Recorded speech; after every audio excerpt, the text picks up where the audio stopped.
اور اس بھرپور یقین دہانی اور قائد اعظم محمد علی جناح سے اس پختہ عہد سازی پر سارے سنی مسلمان علماء اور مشائخ سب کے سب قائد اعظم محمد علی جناح کے کارکن اور تحریک پاکستان کے فعال ورکر بن گئے۔ ہم آج کی نشست میں صوبائی وزیر سید الحسن شاہ صاحب کو خوش آمدید کہتے ہیں اور دیگر تمام مہمانوں کو بھی ویلکم کہتے ہیں۔ تو حاضرین گرامی قدر، پیر امین اللہ سنات نے قوم سے کیے ہوئے اپنے وعدے کو عملی جامہ پہنانے کے لیے صدر الافاضل مولانا سید محمد نعیم الدین مراد آبادی پر زور دیا کہ وہ دستور اسلامی کا ایک خاکہ تیار کریں، پھر ہم قائد اعظم سے اسے منوا لیں گے۔ مگر افسوس اس نشست کے 3 ماہ بعد صدر الافاضل کا انتقال ہو گیا اور تھوڑے عرصے میں قائد اعظم کی رحلت ہو گئی۔ پیر امین اللہ سنات نے قائد اعظم محمد علی جناح کے دست راست ہونے کے باوجود تحریک پاکستان کی انتھک جدوجہد کا کوئی صلہ، کوئی انعام، کوئی دنیاوی فائدہ، کوئی سیاسی عہدہ اور کوئی سرکاری چاہو منصب، حتیٰ کہ قائد اعظم محمد علی جناح اور لیاقت علی خان کی آفر کے باوجود اور بعد کی حکومتوں میں سے بھی کسی سے کچھ بھی حاصل نہ کیا۔ وہ اپنے اس طرز عمل پر سب پاکستانیوں کو یہ پیغام دے رہے تھے کہ ہماری تحریک آزادی کی جدوجہد لوجہ اللہ تھی، ہم نے دنیا طلبی کے لیے جدوجہد آزادی نہیں کی، بلکہ ہم نے رضا الہی کے لیے اور دین اسلام کی سربلندی کے لیے اپنی مسائل کو صرف کیا ہے۔ حاضرین و ناظرین گرامی قدر، پیر امین اللہ سنات کی تحریک پاکستان کی کاوشوں کو ہر سال خراج تحسین پیش کرنے کا ہمارا مقصد، ہماری بہترین سوچ و فکر یہ ہے اور ہمارا اعلیٰ ترین عمل یہ ہے اور ہمارا ان کو خراج عقیدت اور خراج تحسین پیش کرنے کا عرفہ طریقہ یہ ہے کہ پیر امین اللہ سنات کے نام پر خیبر پختونخوا کی یونیورسٹیوں میں صرف ایک ریسرچ چیمبر نہیں بلکہ متعدد ریسرچ چیمبر کا قیام عمل میں لایا جائے۔ تحریک پاکستان کے لیے ان کی خدمات کو اجاگر کرنے اور ان کی خدمات کو خراج تحسین پیش کرنے کا اس دور میں یہی مؤثر ذریعہ ہے۔ آپ کے صاحبزادگان، خانوادے اور آپ کے مریدوں اور آپ کے چاہنے والوں پر اور ہم سب پر لازم ہے کہ تحریک پاکستان کے اس عظیم فضل جلیل کے نام سے حکومتی سطح پر ایک یونیورسٹی کا قیام عمل میں لایا جائے اور اس کے ساتھ ساتھ اپنے آستان کے وابستگان اور مریدین کی معاملت سے اپنی درگاہ مانکی شریف میں ایک یونیورسٹی پیر صاحب کے نام سے از خود آستانے کے چاہنے والے قائم کریں۔ حاضرین و ناظرین گرامی قدر، بلا شبہ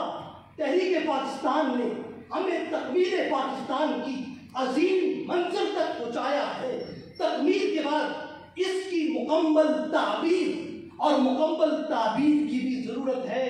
وہ تعبیر و تعمیر جو اس کے معماروں کے ذہن میں تھی، اس تعبیر و تعمیر کا تقاضا یہ ہے کہ اس کی نقشہ جاتی، علاقائی، مقاماتی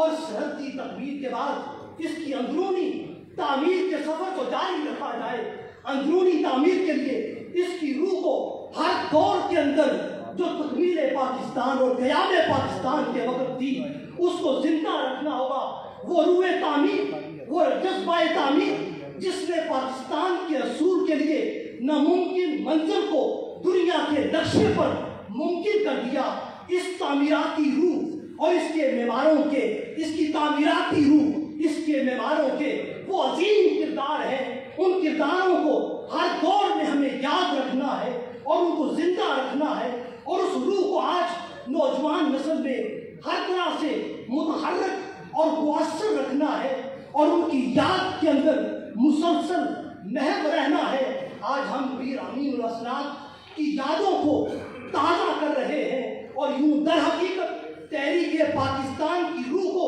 آج انسانی ذہنوں کے اندر زندہ کر رہے ہیں۔ یہی روح تعمیر اگر پاکستان کو بچا بھی سکتی ہے، اور یہی روح پاکستان کو دوام اور استحکام دے سکتی ہے، اور یہی روح دنیا میں پاکستان اور اس کی قوم کو زندہ و تابندہ پرعظمت اور پررفت کر سکتی ہے۔ تحریک پاکستان میں عوامی سطح پر دو طبقوں کی حمایت کی شدید ضرورت تھی، ایک عوام اور دوسرے خواص تھے۔ عوام تو قائد اعظم کی رہبری کو مان چکے تھے، خواص تسلیم و تشکیل کی کیفیت میں مبتلا تھے۔ خواص اہل علم میں سے بھی صاحب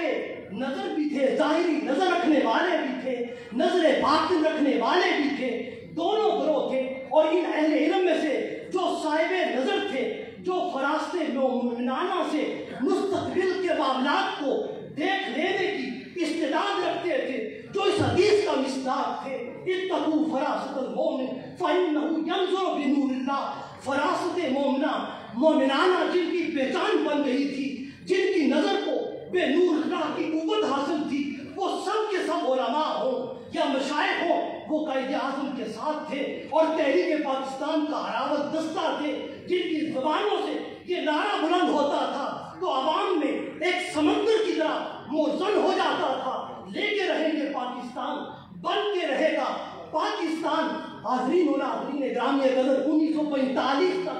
1945 تک سرحد کانگریس کا مضبوط قلعہ تھا، یہاں پر کانگریسی حکومت تھی، اور یہ پیر امین اللہ سناد کی ذات اقدس تھی، جن کی کاوشوں سے یہ مضبوط قلعہ ریت کا قلعہ ثابت ہوا۔ آپ کی 1945 میں مسلم لیگ میں شمولیت نے اس سارے منظر کو بدل کر رکھ دیا، اور مولانا ظفر علی خان یہ کہنے پر مجبور ہوئے، لایا ہے پیر مان کی ایک ایسا انقلاب، رنگت بان بدلے کی آسماں کی۔ یہ پیر امین اسرات کے اثرات میں لائے ہوئے انقلاب کا اثر تھا کہ جب جواہر لال نہرو پشاور کے تیسرے دورے پر آیا تو اس کے آنے پر خوب احتجاج ہوا اور اسے ناکام و خاسر واپس لوٹنا پڑا۔ پیر امین اسرات نے 1945 میں قائد اعظم کو خیبر پختونخوا میں بلا کر تاریخ ساز استقبال کیا اور قائد اعظم کی خدمات پر ان کو سونے کا تاج پہنایا۔ اس پر قائد اعظم سینہ تان کر کھڑے ہو گئے اور فرمایا، آج میں کامیاب ہوں اور اس تاج کو اپنے سر پر بھی پہنتا ہوں اور اپنے سینے پر بھی آویزہ کرتا ہوں۔ حاضرین و ناظرین گرامی قدر، میں اپنی بات ختم کرتے ہوئے، یہ حقیقت ہے، اگر پیر امین الاسناد آسمان کی شریف کی ہمارے غیور بٹھانوں کے لیے اور سرزمین سرحد اور خیبر پختونخوا کے لیے تحریک پاکستان، آزادی پاکستان، قیام پاکستان اور الحاق پاکستان کے لیے آپ کی جد و جہد اور انتھک کاوشیں اور جد و جہد نہ ہوتی تو نہ آج سونے جیسا یہ خطہ خیبر پختونخوا ہمارے ساتھ ہوتا، اور نہ ہی عظیم مجاہد سرفروشان اسلام اور یہ قوم ہمارے ساتھ ہوتی۔ آج سرزمین خیبر پختونخوا کا سب سے بڑا محسن،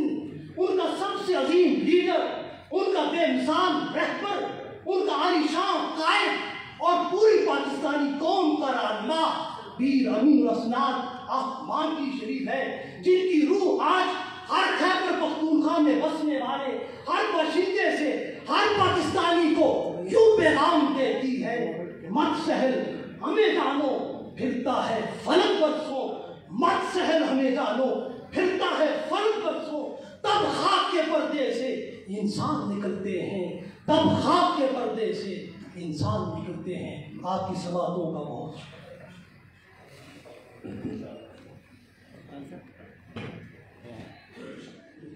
جناب پروفیسر ڈاکٹر نعیم انور نعمانی صاحب اپنی تفصیلی مقالہ سے ہمیں نواز رہے تھے۔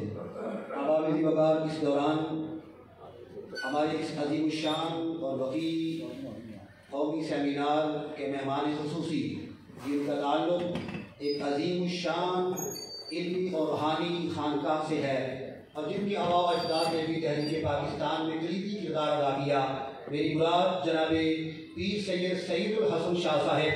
صوبائی وزیر اوقاف و مذہبی امور تشریف لائے، ہم دل کی اتھاہ گہرائیوں سے خوش آمدید کہتے ہیں۔ اس کے ساتھ